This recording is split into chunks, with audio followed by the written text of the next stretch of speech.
I had the coolest job that any electrical engineer could ever have on the ground crew for Solar Impulse 2, the first solar-powered airplane to fly around the world only using the power of the sun.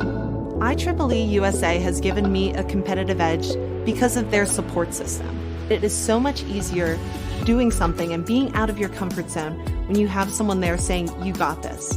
IEEE USA is more than just a network, it's a family.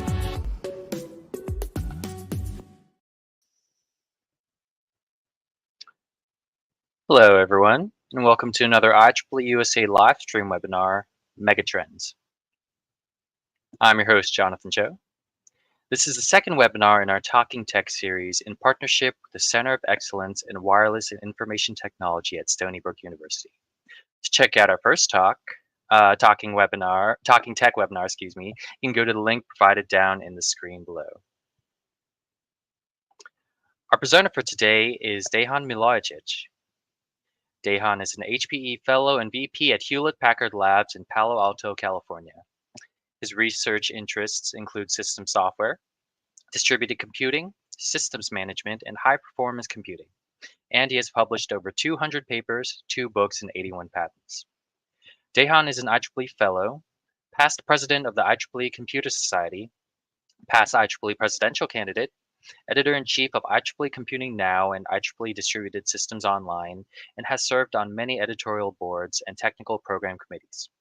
Most recently, he co-founded a workshop on programming environments for heterogeneous computing at SC 2021, the International Conference for High-Performance Computing, Networking, Storage, and Analysis.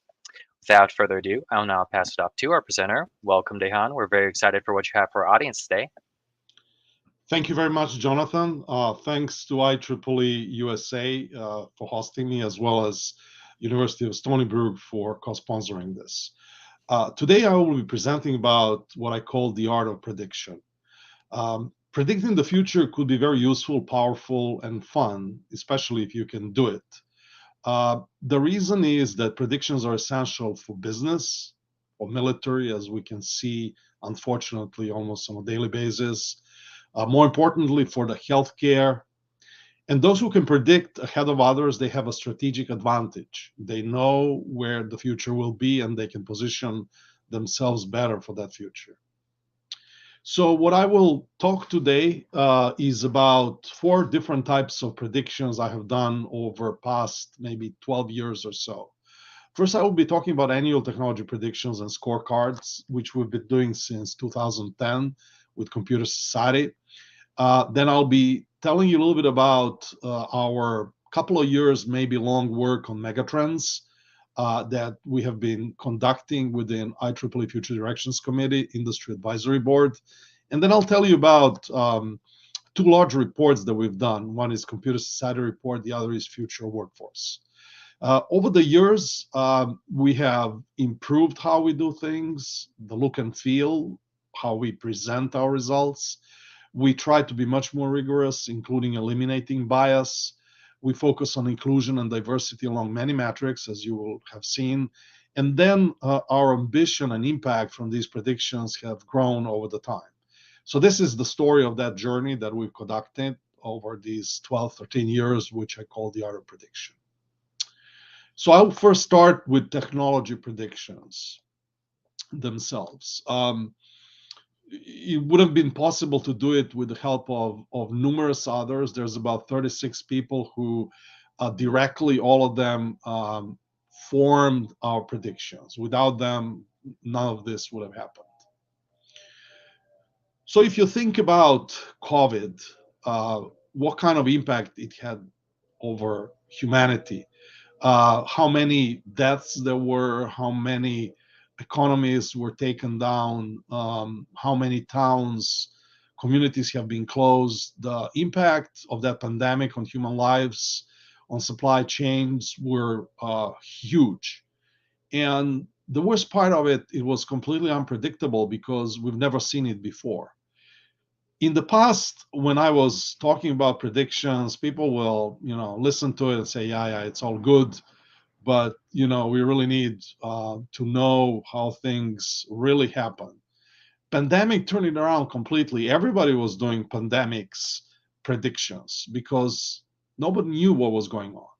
So they were trying to cut the costs, repurpose assets, eliminate middlemen, all kinds of things. But it wasn't easy. So people were predicting the best they can, which is exactly what we've been doing over the years. And focus of pandemic was acceleration of digital transformation, which was forced for us. Like in the past, we would have a lot of these face-to-face meetings.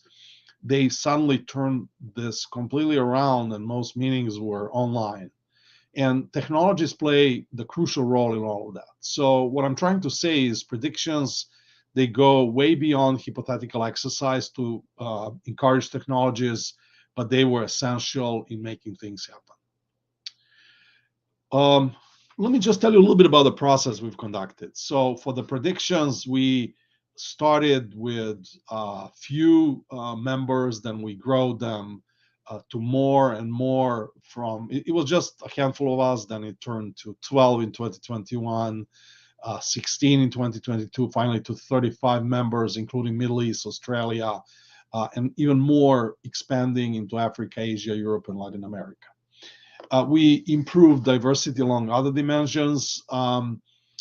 The authors, the co-authors of these predictions made one or more predictions, which resulted in about 59 predictions, which were too many.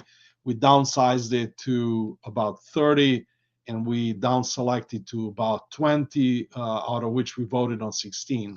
And you will see that we split some and we ended up with 19. Each of these technologies were graded A to F for predicting technology success in the following year, for potential for impact to humanity, for predicted maturity in 2023, and predicted market adoption in 2023. We also tried to predict what is the horizon to commercial adoption. So intent with this was over the years, because we didn't do it before this way, was to try to get as close as possible to what the tagline of IEEE is, and that's advancing technology for the benefit of humanity.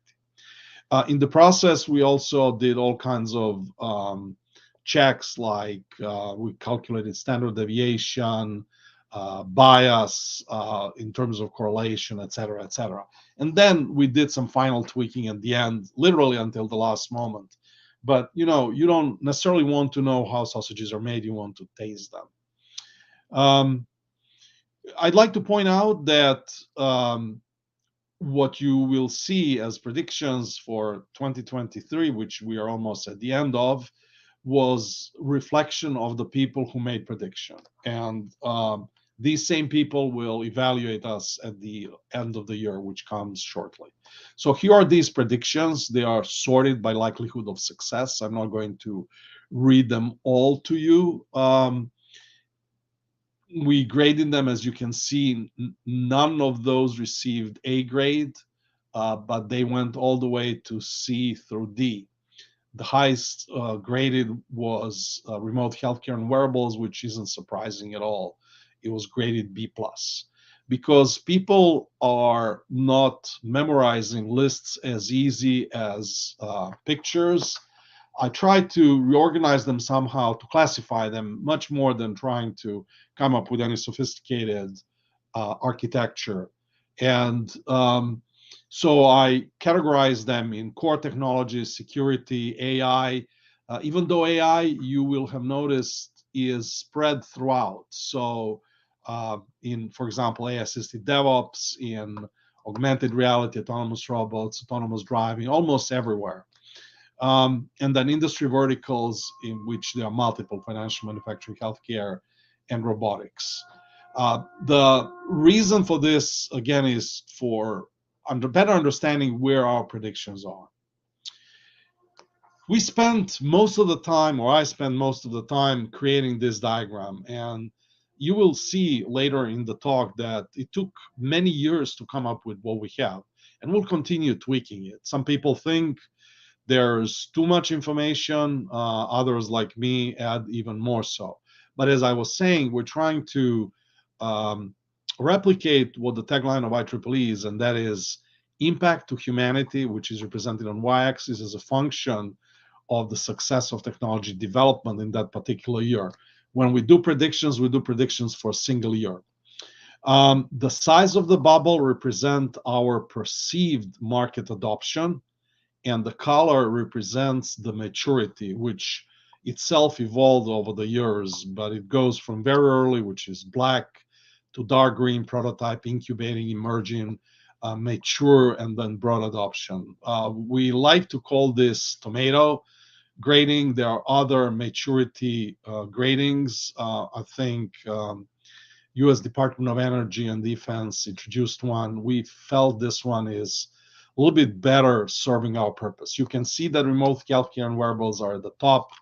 The one at the bottom is sustainable space manufacturing, although the lowest one is really space ITC. It doesn't mean that these are not successful. They're just not there at the time that we would like them to be. Remember, we're predicting where they will be within 2023 and what kind of impact to humanity they will make. Too early, both in terms of success and impact.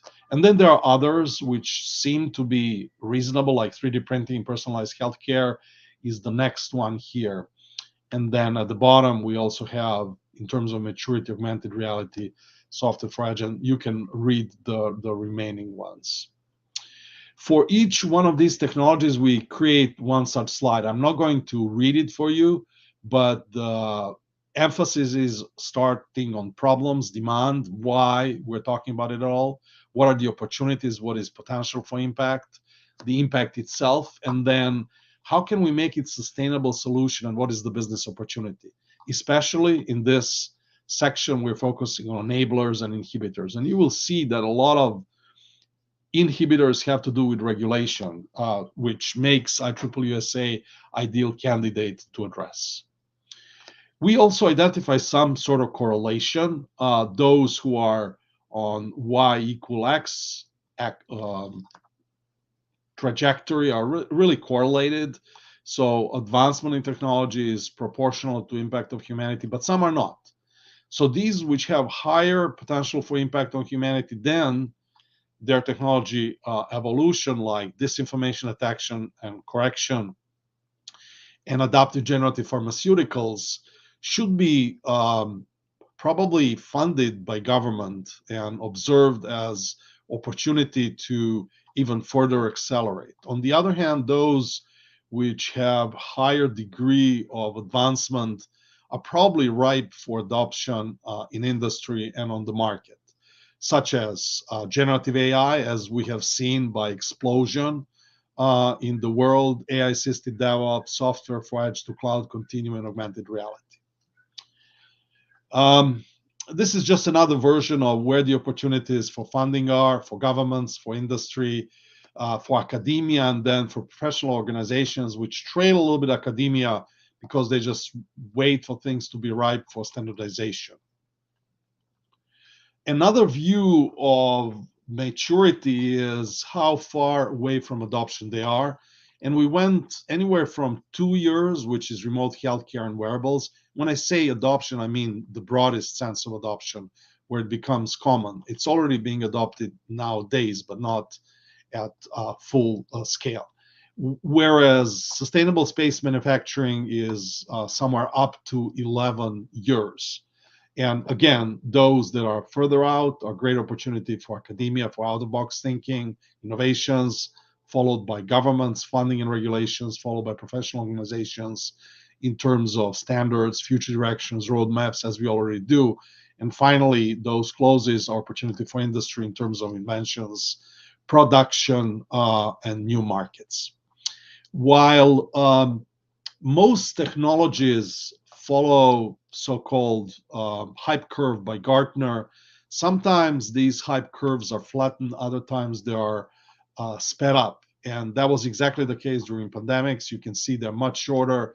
So things like hands-free voice control, telepresence, new era of distributed offices, AI, they all advanced dramatically. Others which weren't critical for pandemics, like smart buildings, smart cities, they were much more flattened. And we'll discuss this a little bit later as well. So let's focus now on megatrends. Similarly to technology predictions, megatrends as well are a result of a large team of people. Again, about by pure coincidence, 35 people. Some of them are external to IAB member. They are consulting. Others are internal IAB members who I regularly meet at IEEE Board Series and discuss with them. You have many technology trends, but mega trends you can have only few. At the end, we agreed for three: digital transformation, sustainability, and artificial general intelligence. They all three support and are supported by core principles such as human rights, ethics, and diversity, equity, and inclusion. Some of these are mature, like digital transformation. Others are just at the top of their maturity, and others are just emerging. And the picture isn't as simple as this one because technological megatrends are very tightly intertwined with economical, socio-political, ecological. And again, I'm not going to read all these factors that comprise them, but you can easily see importance of each one of those on technology trends, megatrends in this case. And if you look only at technology megatrends, the picture is also not as simple as the previous one. It's much more complex because there are emerging technologies that contribute to these megatrends. There are applications of technology, and then there are grand challenges. And that's exactly how we look at it. People usually confuse what megatrend is. So some people say health is really important. It has to be megatrend. Well, it is a grand challenge for us, for humanity. Or digital health, which is technology. It's also important, but it's really application of technology, which could be biotech or any other that does contribute to this. And then in the center are these megatrends. So I'm going to quickly go through some of these. There's relationship between them. So digital transformation offers more control points for sustainability, clear separation and models, opportunities to automate. For artificial general intelligence, it broadens the set of applications. It allows edge to cloud integration, and then you can read for yourself for the others. But they are intertwined. They support each other. They are not on their own. As they say, no megatrend is an island, as no technology is an island. There's a lot of correlation. Understanding that is important.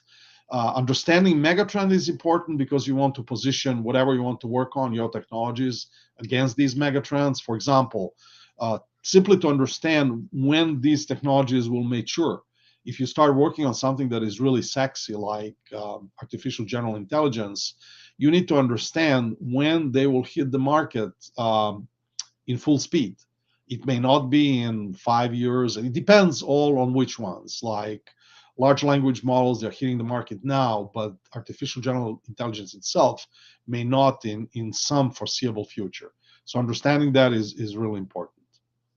We have seen that technologies follow the hype curve, Gartner hype curve. On contrary, megatrends follow S curve. And if you think about it, it makes sense because they are comprised of many of these hype curves of individual technologies that contribute to megatrends. And so they flatten out. So they do advance towards higher and they dovetail. And as someone said, Dejan, well, but digital transformation won't stop here, it will continue. Absolutely true. It will continue, but it will be flattened curve. Whereas another megatrend will take on like sustainability and eventually artificial general intelligence. Let me say a few words about each one of these. For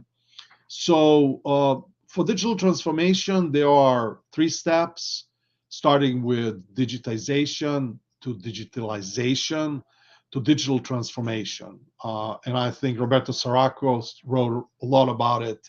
So you start from physical and virtual world division to processes engineering, and eventually you come up with new business models. As you go in increased automation or digital transformation, there's increasing value of data.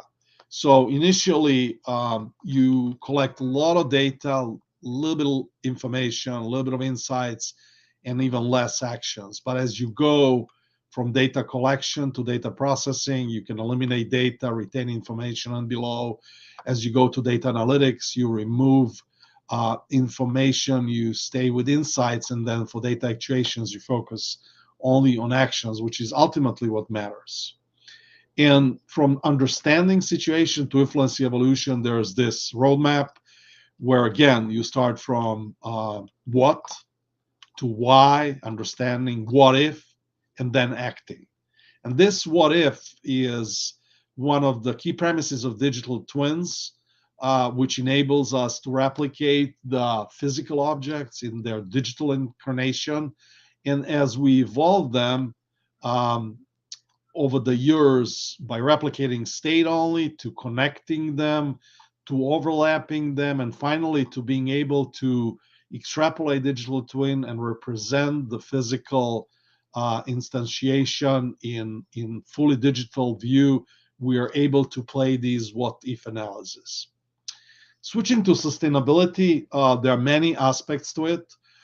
We looked at, for example, smart grid and smart metering, efficient communication via IT, low carbon decentralized resource microgrids, life cycle and carbon-metric analysis. So lots aspects of design and implementation of these in order to improve sustainability.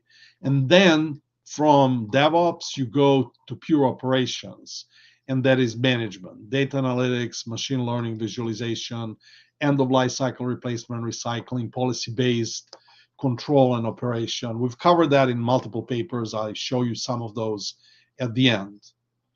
It's important to understand that even in sustainability, no matter how noble it is, there's ethics. Ethics is central to everything, and here as well. So there are meta, applied, and normative aspects. So some are normatives are laws and enforcement protective mechanisms. Applied are business, media, legal, professional, medical, etc. Meta, moral, freedom, judgments. There's some overlap with sustainability, which itself has normative actions, pledge, norms, best practices, accountability, decarbonization, etc., etc. And then some overlap opens up opportunity for better understanding, where, for example, we can improve ethics by training, by giving role models, by communication, etc., etc. There are different views of sustainability. I won't go explaining all of this, but there's supply side and demand side. There are direct contributions like direct emissions. There are upstream, indirect emissions. And companies need to understand that they can themselves improve it, or they can improve it through their products. So not too much time to discuss all of this. Very rich topic. Switching to AI, finally, there are different types of AI. Something we start calling narrow AI, then AI, artificial general intelligence, and what people call artificial superintelligence. There are different behaviors and different examples. And again, I won't read it, but we're today somewhere here in AI aspects. There used to be narrow AI. ASI is still in fiction, like sci-fi, HAL 9000 from Space Odyssey. But we're striving towards AGI today. But it's important to understand what are possible future scenarios for AI. And a colleague of mine at HP came up with this nice classification, which he put into the table. And when I first looked at it, it was very, very pessimistic. All of these first four have AGI as vastly superior to human intelligence. And consequently, the outcomes might be pessimistic. So outlook could be extremely pessimistic, where there's extinction of human race, to less, over degrees of less pessimistic, like humans develop and coexist with synthetic version of themselves, AGI ignores humans or transports itself elsewhere, or humans no longer contribute to AGI growth, it grows itself. What we would prefer to happen is this AI as a big tool, which is really optimistic. There's a coexistence with AGI. AGI remains a tool through technology or governance. And the better human condition the advanced discovery rate, the free humans it will free humans to excel without supplanting, destroying, or dehumanizing us. So AGI will be helpful, will work with us. I hope we end up there. That happened. I mean, these kinds of scenarios happen anytime there's a breakthrough in technology. When the first Ludices happened, they were afraid of the machines. Then when there were computers advanced again, and now with AI is probably the second big disruption. I'd like to put in perspective these technology trends and megatrends that I discussed. They all feed into future directions initiatives where they go in much deeper development of these technologies, and some of these which are successful go into the roadmaps.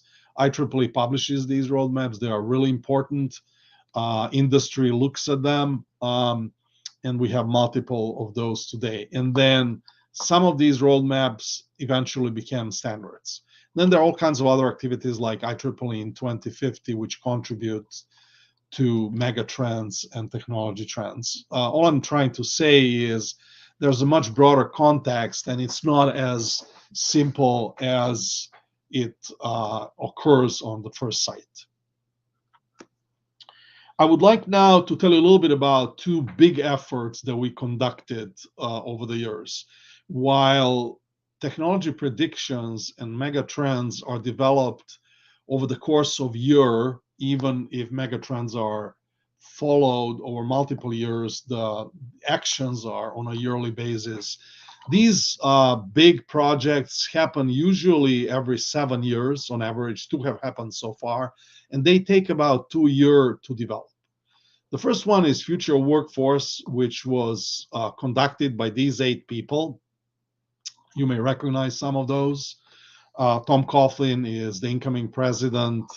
Nita Patel is the current president of Computer Society. Roberto Saraco was my predecessor in as the chair of IAB of FDC, and you may know other people.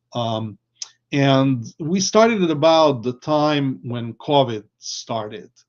And here's in the hindsight, the process which we didn't follow. I mean, we did it, but we didn't plan it this way. We had some initial ideas, concepts by, actually was few authors. We added a few over the course of the time. We started holding panels around the world. These were 2-hour panels with about, on average, 20 people, many of them executive level, CTOs, CEOs of companies, big and small, from government, industry, and eventually academia. I didn't want to bring academia initially, but I realized that was very naive of me, so we had to bring them. In parallel, but close to the end of these panels, we also conducted a survey of about 1,500 members. I think it went to about 15,000, but 1,500 replied. As a result from these, we revised our original ideas and concepts and generated a report. We sent it to all 200 global panelists, which attended these 10 panels. And then we also got feedback from these people who initially provided a survey. And then we applied these feedback and we published these results. What I failed to mention is that we publish these results not only as traditional papers, but we usually publish press releases. And that's true for annual technology predictions and for scorecard. And we've done the same thing for these reports. Let me tell you a little bit about that. So similarly to predictions, we realize there's this correlation or intertwining of technology, ecology, social sciences, and economical aspects. And the world is changing along all these dimensions. And then technology, as a consequence, is evolving. There's a very primitive architectural diagram on infrastructure, apps and UI, security and automation as the management chain. And stakeholders can help. These technologies influence them, but stakeholders can feed back into these factors, into the world. They can fund technology evolution, etc. And what we try to do is understand factors, understand where technologies are going, and then make recommendations to these stakeholders so that they can help. This diagram shows how the world was changing when we wrote it. That was about 2021. You can see the summary of these changes. So I'll just go through some. For example, for technology, automated is becoming autonomous. Technical standards are becoming social technical standards. Stovepipes in technology is becoming interdisciplinary co-design. Social networks become sensor networks. Technical advancement become human centricity and ethical enablement. And the same is true for others. And they all influence each other. And then technology is evolving. Again, you can see, for example, the changes in infrastructure. Data analytics is becoming data-centric AI. Assisted driving is becoming autonomous driving. Quantum communication is turning into quantum computing, et cetera, et cetera. And the same is true for all other components. You can read those at your leisure, but they are the changes. And so the recommendations we made to these four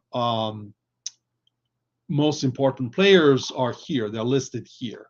So for example, I'll read the one for industry. It is all about people. Hire those who can adapt. Best people bring best people to organizations. Office home have advantages, drawbacks for different stages. So go hybrid, which is really reality 2 years later. That's exactly where it's happening. And the same is true for the first bullet. Early career employees and new tech, they are attractive for hiring. Absolutely true. And companies have a duty to give back to communities. That's happening all along. And we've been hearing this through various surveys in corporations. And then you can also read, for example, for professional organizations, it's interesting about deriving principles, best practices for trust, transparency, accountability policies. Very important for IEEE USA.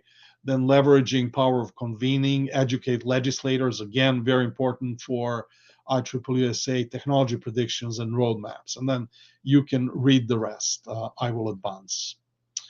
The first report that we've done, and I can tell you it started about 2013. We published it at the end of 2014, and it went public much more visibly in 2015. There were again about, I don't know how many, 8 people who were the core, but with contributions for other people. At that time, we were thinking, how would the future in 2022 look like? And these people tried to predict it. We came up with a scenario. The scenario was called seamless intelligence. And then we came up by voting with all these red technologies that are listed inside of the circle. And then outer circle were application of these technologies. And if you look at those, I think we were pretty good in predictions. Cloud computing, software-defined networks, 3D integrated circuits, quantum computing, sustainability. I mean, you can go almost everyone. A couple of those that we failed is probably massively online open courses were very important. They're not as popular nowadays. They're still used. And then universal memory. It's still not there. I think we were just actually ahead of our times. It will come eventually. But all others like machine learning, intelligence systems, computer vision, pattern recognitions, big data analytics, cloud computing, they were right spot on. And if you go and read that report, it's available for free from Computer Society. You can see increasingly more detailed descriptions and predictions of what and how will happen. So how do we visualize all of these? You've seen some graphs of visualization, but and you may think, okay, so it seems simple once you see it, but life is not as simple as you would think. We started with one dimension, and that is correlation. We tried to correlate factors. This one was actually for the future workforce. And there are individual factors that we correlated, and they were described by the width of these many lines that connect. Then we moved to 2 dimensions. Here we compared mean likelihood towards mean desirability. And you can think that some things are not as desirable, and probably the least desirable in the opinion of people who voted on this was blockchain, quantum computing, and then some others were highly desirable, like cybersecurity, telecommunications, extreme data centers, etc. And then you can see of interest is probably are those that are outliers. A lot of them are correlated, but some are outliers, and those, for some reason, bring your own thing was outlier here. We highly suspect that was the case because of we had interviewed people around the globe, and bring your own thing is not as popular in some other parts of the world as it is in the United States. Then we moved to 3 dimensions. Here we added the size of a bubble as market adoption. And you can see we actually switched to confidence and successful prediction. So we're experimenting. And, it takes a lot of thinking and just trying to draw it. It's not something you can do 1 year. Every year we try to come up with one. So the whole team would look at it, we would tweak it, improve it. The look and feel, the numbers would stay the same once we voted. That year, AI Edge was the most successful. And as you can see, our confidence in quantum was very high, but it wasn't a successful prediction. And then we moved to 4 dimensions, which is very close to what I showed to you. The maturity was not as ripe itself, so we just used unrelated colors, blue, yellow, orange, and gray, which doesn't say much. It just differentiates. And you can see the clustering, but it doesn't show the maturity as, well, actually, we mark them up, but it doesn't correlate maturity with the color. At that time, remote workforce technologies were at the top. And then I added finally the 5th dimension.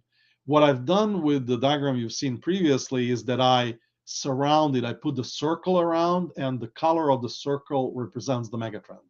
So you can see remote healthcare represents digital transformation, and then AGI has quite a few, and sustainability has not as many. I think it actually has only sustainable space manufacturing and IT for sustainability as 2 only ones representing. I think the extreme popularity of AGI had a lot of predictions there, but it's still dominated by digital transformation. So you may ask yourself how successful you are. Dan, you're predicting with your teams. How do we believe you that you actually are predicting something that makes sense? So as I said, at the end of the year, we graded ourselves, and we were pretty strict. We aren't that easy teacher and tolerant. You can see here the grades, the scorecard. So it's not prediction at the beginning, but how we graded ourselves. I think in 2017, we had the best prediction. We graded ourselves as A-. We had the worst one in 2022, which isn't surprising. It's B to C because it was unpredictable year itself. But if you dig a little bit deeper inside of individual predictive technologies, you can see a lot of interesting things. You can see that sometimes we were quite good in predictions. So year over year, we were good at predicting AI. And you can say, well, it's obvious. Well, it's obvious today, but it wasn't obvious in 2015. 2015, we're still at the bottom, at the trough of disillusionment, according to Gartner's curve, because it was extremely popular sometimes at the end of last century, and then people were completely disillusioned, and then it started picking up here, and then you can see we're very successful in specific predictions of AI, including conversions of HPC AI most recently, but also ML for additive subtractive manufacturing, et cetera, et cetera. On the other hand, we were literally catastrophic on some predictions, and examples, and some of those I'm personally guilty of, are non-volatile memory, which failed year over year, and then digital currencies, which also failed year over year. In many times, it's not the failure of technology itself, it's the failure of adoption of technology, meaning technology was too early to be adopted.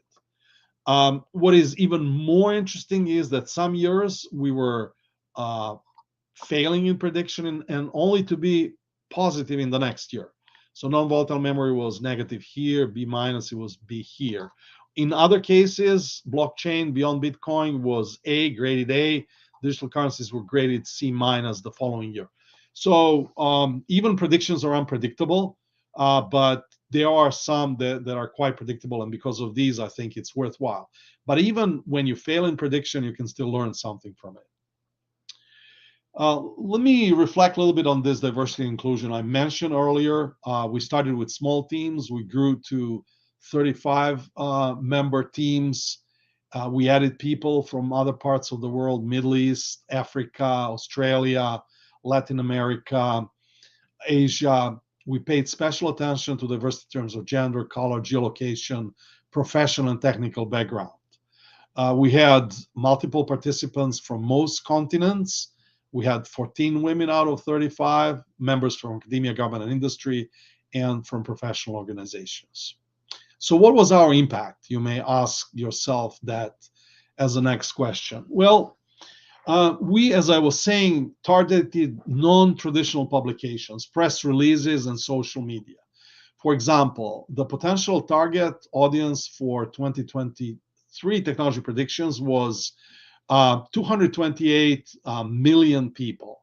Yes, million people. That's the target. Not all will be reached, but it's like LinkedIn. LinkedIn is, I don't know how many people it has. You can't reach all, but you can reach your connections and more. Press releases offered to all people. They're all connected, but not all will pick up. So this is much, much larger audience than our 400 people, 400,000 people that IEEE has, or even what we portray as those who engage, 4,000 people in terms of those who read or publish in our publications and attend our conferences. So the game is completely different. That's why we have that higher level. We write for that audience at that level so that they can understand. On social media, campaigns conducted by IEEE Computer Study achieved about 25,000 impressions, 656 engagements. That's usually some of the top of my individual, so not average, but the top of my individual postings. It was also picked up by 326 media, which further distributed. Report was downloaded 4,000 times. Future Workforce had similar results, etc. There's also qualitative results impact. Those are reflected in us being invited at event like this one, but we presented at various other audiences at huge convention centers. We are regularly invited to talk on Megatrends as a part of Future Directions Committee. And whenever we issue technology predictions thereafter, people are reaching for us to participate at podcasts, panels, webinars, etc. Other kind of qualitative impact is that 2022 report was used as a basis for 2 IEEE Computer Studies strategic plans. These are really important plans. They happen every 5 years. And so this was underpinning for them, as well as for multiple student competitions. And then we also publish in traditional publications. We had published a number of those. The last paper was on the metaverse, and that one was one of the most downloaded and got award. We also started the quarterly column, where I publish on Megatrends. We had a few special issues of Internet Computing, IEEE Computer Issues Annual Prediction Special Issue. If you're interested, the submission deadline is January 1st. Philip Plant and I are guest editors of that special issue. So conclusions, I predicted to you 2 types of predictions, technology predictions and megatrends, 2 large reports. Every year we improve, there's a lot of impact. We always try to come up with something else. We're reaching out to venture capitalist community, to market analysts. I met with IDC multiple times. We've been reaching out to others. So in summary, any prediction is hard. Technology predictions are even harder because there's business and time components. Megatrends provide broader context. IEEE is well positioned to provide its predictions to the world, and we felt we were quite successful in our predictions. And this is work done by multiple large teams. Only the teams that conducted predictions were about 70 people, but there's many others who support us on the back end. I'd like to acknowledge some people without whom it wouldn't have been possible. Philip Plant was participating almost all. Paul and Farbowski on most. Roberto Soracco was really influential on the staff side, without whom nothing happens in IEEE. Kathy Mansfield, Michelle Tubb in Computer Society, Kathy Grice in Future Directions, Patrick Russoniello in Industry Engagement Committee. And if you want to read more, here are these papers. The top ones are freely available in HTML format. Others are available through i3 Explore. Thank you very much, and I'm looking forward to answering questions, if any. Fantastic. Thank you so much, Dejan. So, folks, we will now open up the floor for questions from our audience. Go ahead and post your questions in the comments and live chat sections, and we'll load them onto the stream for Dejan to answer. So, Dejan, while we're waiting for audience questions, I'd like to ask you some questions of my own that I have. So you've gone into incredible depth with Megatrends, the opportunities, growth opportunities, predictions as well. So I guess my first question, how can organizations leverage Megatrends to their advantage and stay competitive? It's an excellent question. I'm not sure if you're observing the industry landscape. A lot of labs are being closed or have already closed. There are only few remaining, and those remaining are going through cycles of being tightly coupled with businesses to deliver the value near term rather than long term. That has left the gap of predictions, because labs were those who were, through their research, trying to predict where things are going and also trying to make things happen. So we are stepping in that gap, and we're trying to fill it. Inside of HPE, I've done multiple presentations with multiple teams on these topics, and they were quite interested because they are learning something that they can't find elsewhere. Yes, there's also perspective of market analysts, and market analysts are deeply focused on industry. They interview industry, get results, and then try to build upon it and predict where things are going. What we have done is taken this IEEE stand of advancing technology for the benefit of humanity. So we are looking at much broader aspects, how the humanity as a whole can benefit, not just individual industries. I see. Thank you for that. And I guess kind of goes into my next question regarding the industries. You, in the beginning of your presentation and kind of throughout your presentation, you provided examples of certain predictions. Are there any certain industries or sectors that are more affected by megatrends than others, specifically? Yeah. Well, so when we looked at it, we realized that depending who we bring, these kinds of results will get. So in the beginning, for example, we didn't look at additive manufacturing, and we fixed that. We added people from additive manufacturing area, and it resulted in some predictions which appear to be extremely important at COVID times. The other one is the whole area of space and autonomous driving and flying. As you can see, unfortunately, there's a lot of drones used during the wars. We were one of the predecessor of predicting this, not for military purposes, but for commercial purposes. And that's one of the most downloaded papers in IEEE Computer. It appeared in one of our technology prediction special issues early on. So as I would say, space technologies are something to look at, and then this whole AI is important for any industry.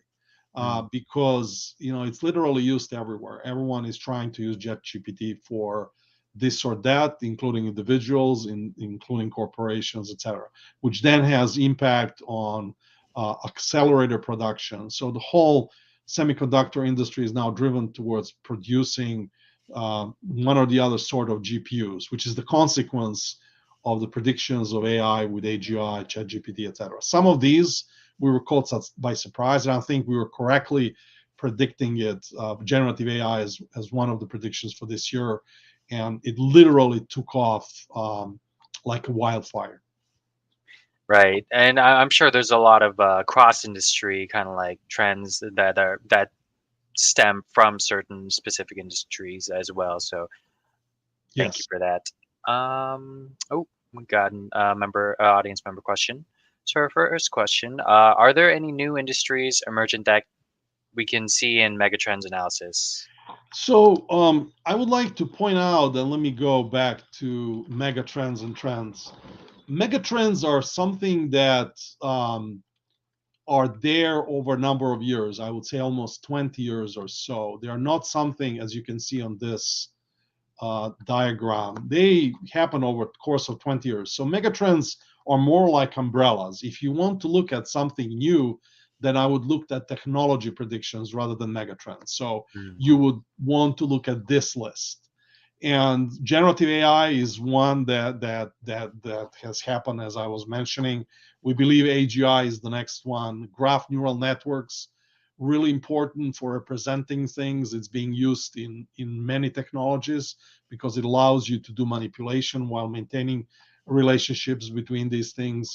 And then AI assisted DevOps, very important, um, because in DevOps, you see that we're moving up and up. Python has been now replaced by higher frameworks, and you want to go abstract even higher.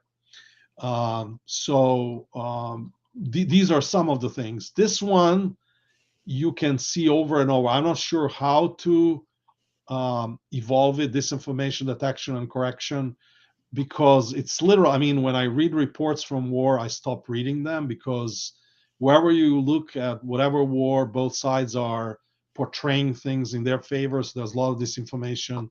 You've seen with elections, there's manipulations from outside trying to influence elections.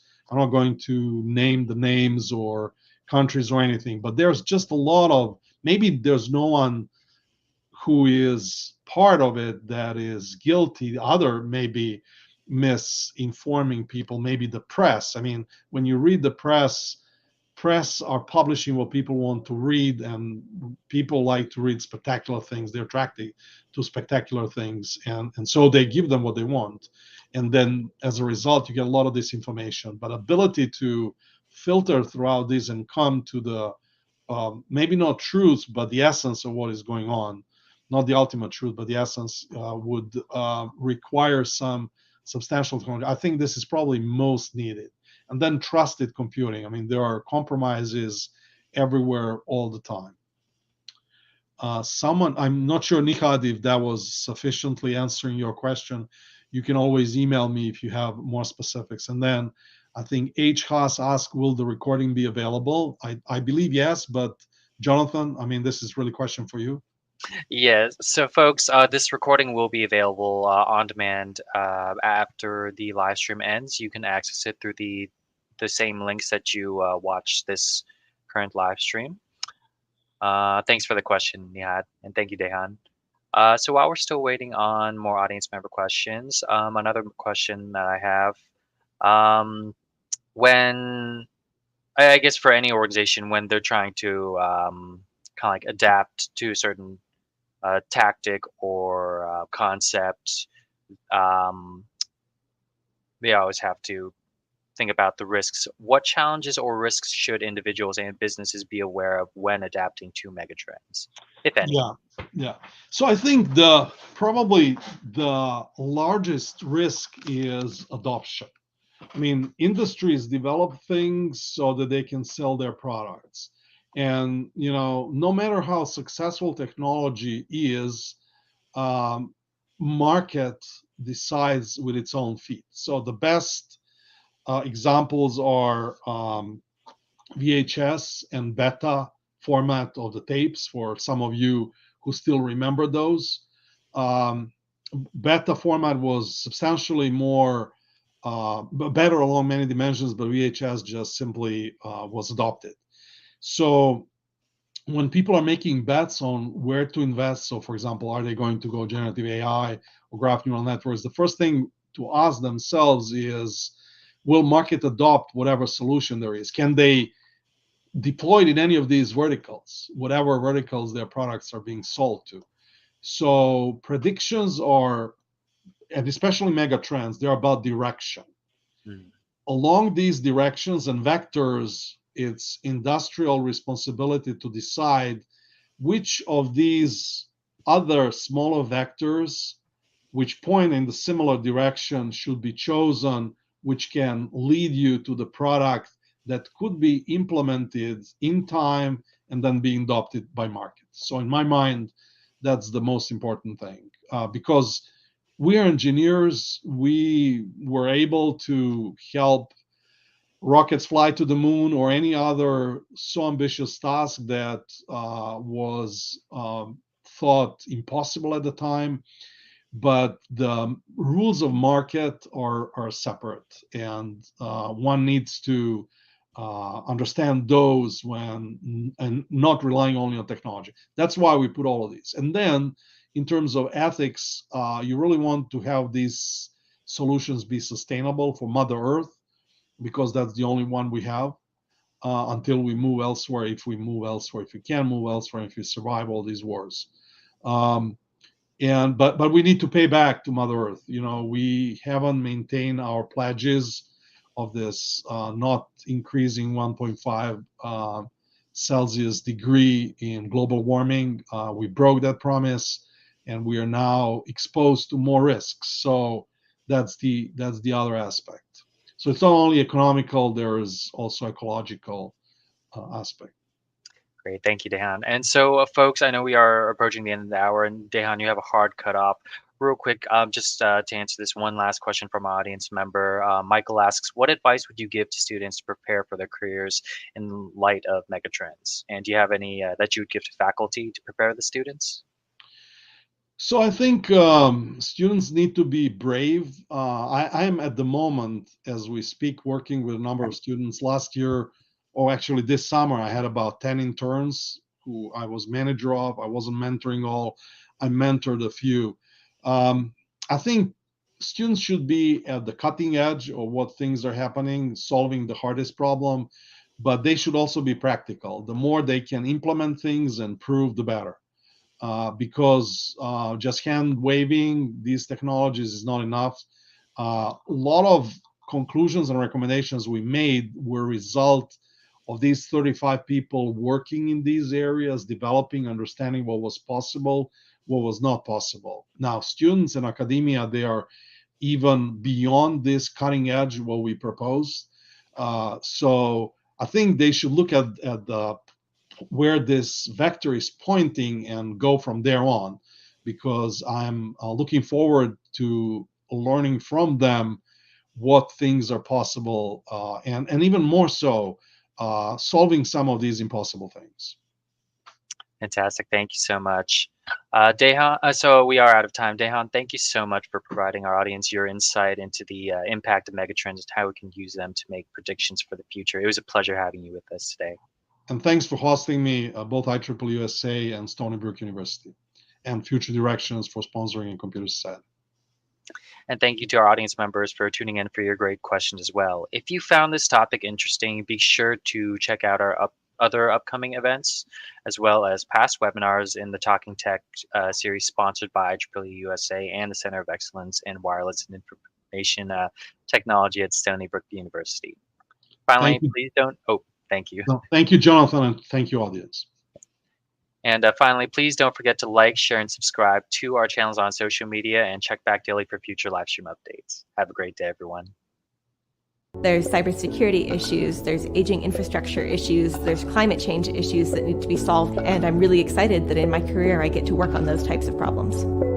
As a young professional, IEEE has given me access to opportunities to go to conferences, meet really cool people in the field, and so I think what IEEE provides is access to the larger community, and I don't know where else you would get that. IEEE is my competitive edge.